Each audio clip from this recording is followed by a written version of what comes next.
कुमार रोशन जी नहीं पढ़ पाएंगे, देख नहीं चुका है। अने उत्तर आया, बोलिए, पूरक पूछिए रोशन जी। महोदय,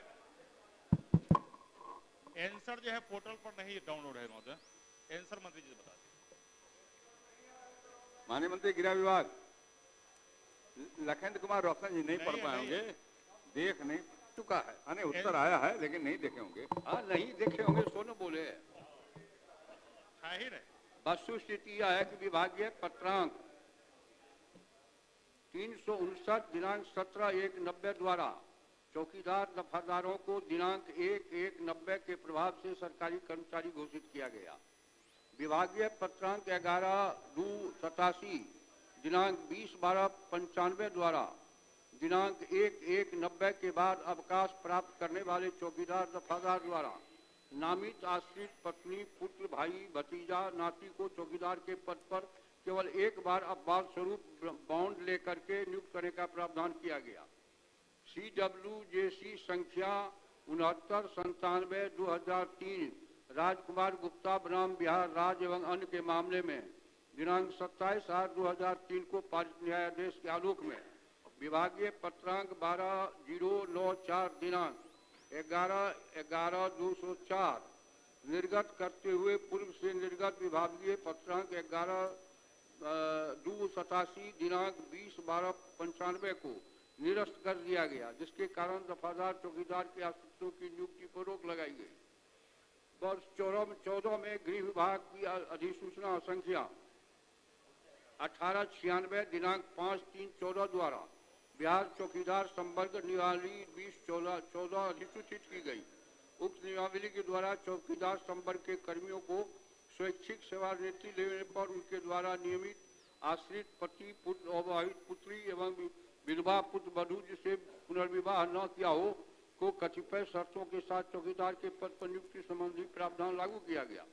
कालांतर में LP संख्या 508/2022 देव मुनि पासवान बनाम बिहार राज्य एवं अन्य में माननीय उच्च न्यायालय पटना द्वारा 25/2/23 को पारित न्यायाधीश में बिहार चौकीदार संवर्ग नियमावली 2006 के नियम 5/7 में विभागीय अधिसूचना संख्या 1896 दिनांक 5/3/14 द्वारा जोड़े गए परंतु को निरस्त कर दिया गया, जिसके कारण चौकीदार के स्वैच्छिक सेवानिवृत्ति के आधार पर नामित आश्रितों की नियुक्ति पर रोक लगी।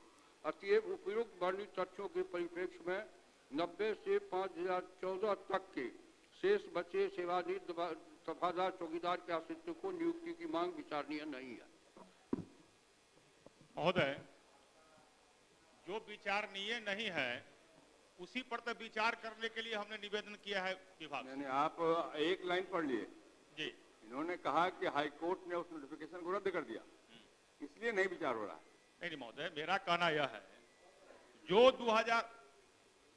2004 पूरक पूछिए, पूरक। महोदय, मेरा कहना यह है जो चीज हमने प्रश्न में लाया है उस चीज का जिक्र माननीय मंत्री जी ने किया है।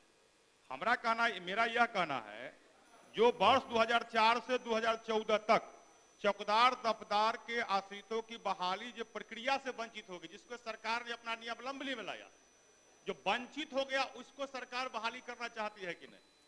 वर्ष 2004 से 2014 तक जिन लोगों की बहाली हुई भी उनको जो हाईकोर्ट ने रोक लगा दिया उस पर सरकार क्या कर सकती है?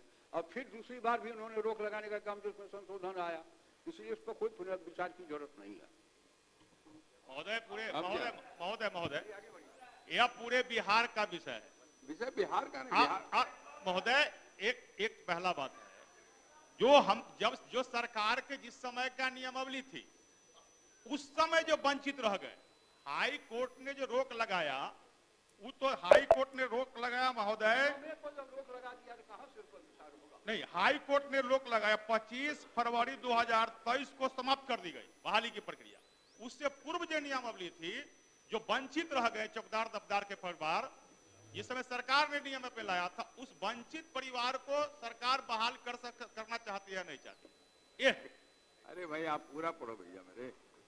23 को जो कोर्ट का ऑर्डर आया तो जो इन्होंने प्रावधान किया था उसी को रद्द कर दिया, तो कैसे करेंगे? ये कह रहे हैं माननीय मंत्री, ये समस्या नहीं महोदय, जो कोर्ट हम तो यह कह रहे हैं ना महोदय, जो चौकीदार का जो नियमावली है, हम कहते 2004 से 2014 तक जो वंचित रह गई।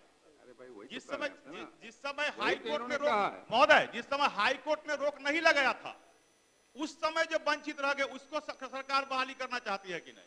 एक बार दिखवा हाई लीजिएगा कोर्ट भाई ने रोक मंत्री नहीं जी। लगाया था महोदय, ठीक है मंत्री जी, उसको ये दिखवा दीजिए। सरकार के दस से चूक हुई थी। नियम बनाया सरकार ने, नियम पर उच्च न्यायालय ने रोक लगा दिया, फिर संशोधित नियम किए गए, उस पर भी हाई कोर्ट ने रोक लगा दिया। तो वंचित का तो जब रह जात नियम रहता तब ना उसके अनुसार क्या कहते हैं लेकर के दिखवाते कि क्यों नहीं हुआ। श्री अरुण शंकर प्रसाद।